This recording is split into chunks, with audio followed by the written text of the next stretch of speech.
د پیښور په اقبال پلازا کې دا څه کارونه شروع دي. په دې باندې موږ مخکې هم تاسو سره معلومات شریک کړي دي، ویډیوګانې مې در سره شریکې کړي دي.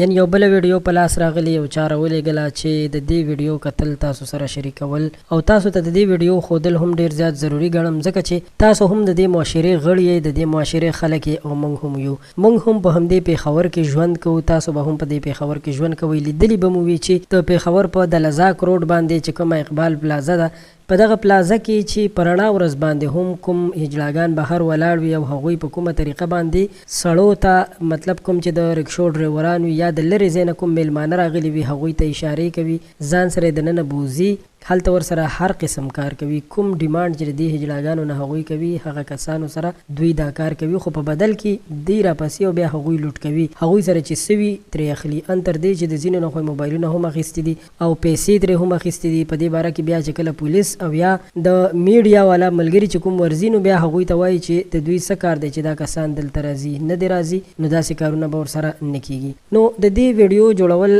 زموږ مقصد څه دی؟ د دې ویډیو جوړولو مقصد مو دغه دی چې حکومت هم خاموش تماشایي ناست دی، د دې سیزانو په خلاف هیڅ اکشن نه اخلي او نه د دې شیزانو په خلاف باندې څه خبره کوي. هجلاګانو ته د خپل حقوق ورکړل شي، په حکومتي سطح باندې چې کوم حقوق دي په کار ده چې دغه حقوق دوی ته ورکړل شي. او دا کومو ګډا او ډانسونو ته چې دوی ناست دي او دوی د پیښور دا کوم طالب علمان چې په سټوډنټان دي سبق وایي، دوی بېلارې کوي، نو د دې مخنیوی پکار دی، ځکه چې که دې کې نن د یو عام سړي بچی په دې لاره باندې روان دی او په دې ګندګۍ کې ښکیل دی، نو سبا ورځ په دې کې د دې افسرانو بچي هم کېدلی شي. نو په دې وجه باندې د دې سیز مخنیوی کول پکار دي. ستاسو نظر څه دی؟ خپل نظر سره ضرور شریک کړئ.